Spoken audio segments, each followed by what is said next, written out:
Terima kasih pemirsa, Anda masih menyaksikan Etalase Indonesia, semuanya ada. Waduh pemirsa, kali ini kita sudah kedatangan Dokter Hans dari Rumah Sakit Anissa Cikarang nih. Halo Masya dokter, Allah. apa kabar? Dok? Luar biasa. Waduh, dokter kita mau tanya-tanya nih dokter, sekarang kan banyak banget ya informasi di media sosial ataupun kabar yang kita dengar orang-orang di sekitar kita dan juga public figure banyak yang terkena penyakit kelenjar getah bening. Tapi sebenarnya kalau untuk penyakit kelenjar getah bening itu apa sih dok?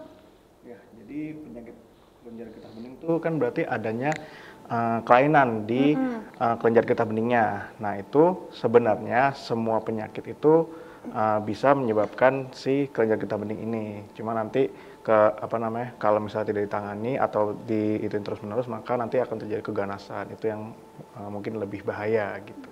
Oh jadi maksudnya kalau untuk kelenjar getah bening itu efek dari penyakit lain gitu? Ya, efek penyakit lain karena kelenjar getah bening itu sendiri adalah suatu sistem kekebalan tubuh sebenarnya. Jadi ketika nanti ada masalah dalam tubuh, nanti si kelenjar getah bening ini akan mengirimkan sel-sel darah putih untuk menghancurkan infeksi seperti virus, bakteri, jamur. Gitu. Oh, membengkak gitu-gitu. Jadi ya, membengkak.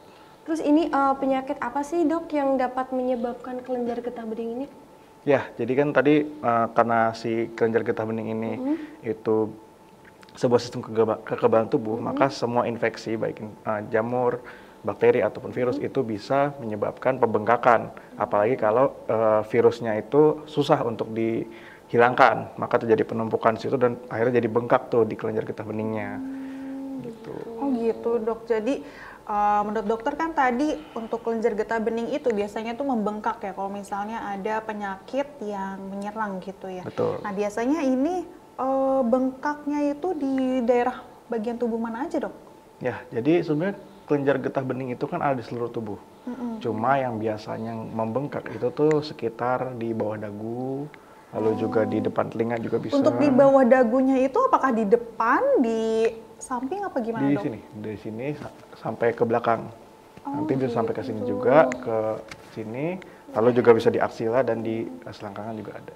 Tapi itu ada cirinya nggak sih dok? Misalnya kelenjar getah bening lokasinya itu ya, apakah ada yang ganas atau enggak apa gimana sih dok? Atau sebenarnya gimana ya? Ya biasanya kalau karena infeksi biasa itu tuh membengkak di sekitar area itu. Misalnya kalau kita terkena tuberkulosis misalnya, nanti di sekitar sini bakal ada pembengkakan gitu. Dan itu biasanya bisa nyeri bisa enggak. Cuma kalau udah ada keganasan nanti agak sulit membedakannya. Bisa enggak nyeri, tapi kalau misalnya kita ambil lalu dilihat sel-selnya, nanti terlihat kalau itu adalah sel-sel limfosit yang bermutasi. Seperti itu. Gitu. Terus ini apa sih dok yang menyebabkan terkena kanker kelenjar getah bening ini? Ya, jadi penyebabnya sendiri itu kan karena tadi yang saya bilang sel-sel darah putihnya bermutasi sehingga yang normalnya umur dari si limfosit itu sekitar 100 sampai 300 hari, berarti sekitar 3 bulan sampai 10 bulan. Ini nggak mati-mati, malah berkembang dan berkembang biak malah makin banyak gitu yang harusnya mati. Jadi makanya jadi bengkak banget gitu dan mungkin bisa menyerang ke organ-organ sekitar. Aduh, itu cukup membuat khawatir juga ya dok ya. Mungkin juga dokter bisa memberikan informasi gejalanya tuh apa aja sih dok, biar kita juga lebih aware gitu. Ya kalau misalnya sudah terjadi keganasan, biasanya pasti yang pertama kelenjar getah beningnya akan membengkak. Lalu juga biasanya ada demam, tapi nggak tahu nih demamnya apa. Udah minum antibiotik, udah minum penenang panas, tapi nggak ketahuan nih. Nah, ini karena virus, bakteri, atau jamur. Jadi segala penanganan nggak aneh gitu jadi demamnya. Lalu bisa juga berkeringat di malam hari, lalu juga penurunan berat badan, kurang nafsu makan, gatal-gatal, yang kayak gitu sih gejala-gejalanya. Itu cukup membuat kita khawatir juga ya, karena memang di media sosial ataupun orang-orang terdekat kita lumayan nggak sedikit juga ya dokter ya yang mengalami itu gitu. Terus ini faktor penyebabnya apa sih dok yang menyebabkan kanker kelenjar getah bening ini? Ya, jadi karena ini kan sebuah mutasi, biasanya faktor resiko tinggi kalau misalnya ada riwayat keluarga yang mengalami penyakit ini.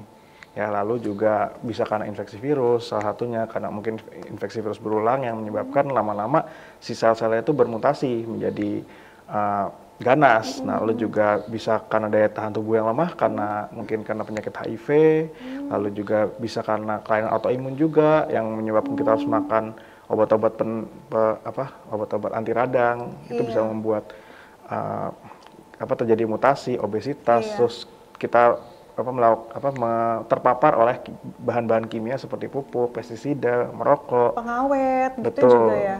Oh gitu dok.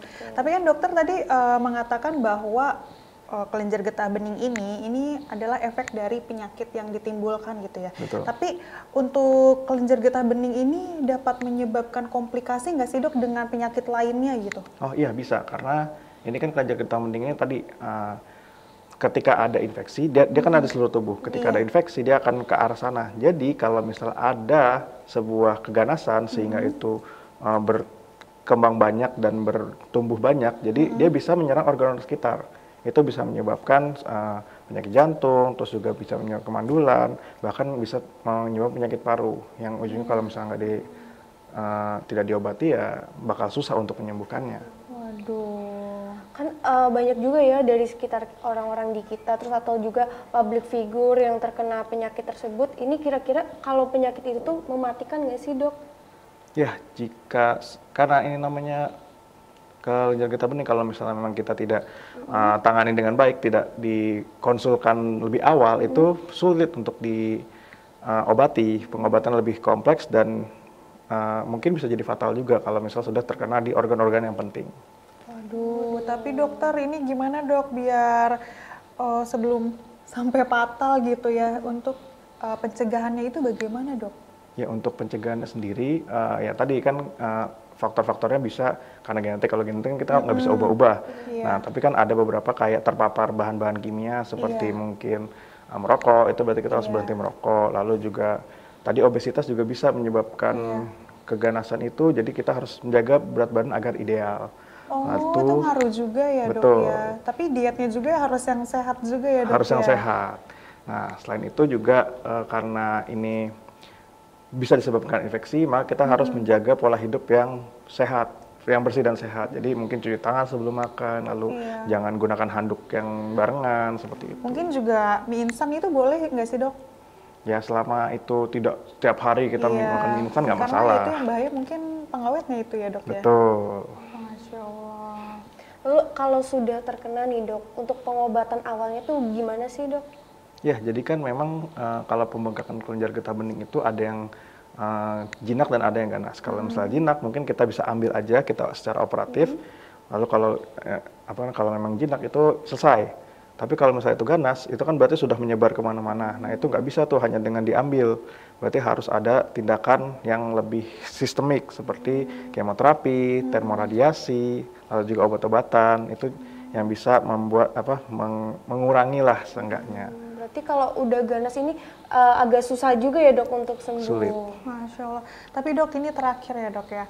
Mungkin untuk pemirsa di rumah ataupun kita gitu ya, bagaimana sih supaya kita itu tahu sejak dini gitu ya, misalnya daripada kita ternyata terlambat tahu dan ternyata itu ganas gitu. Apakah kita harus memeriksakan rutin atau bagaimana dok?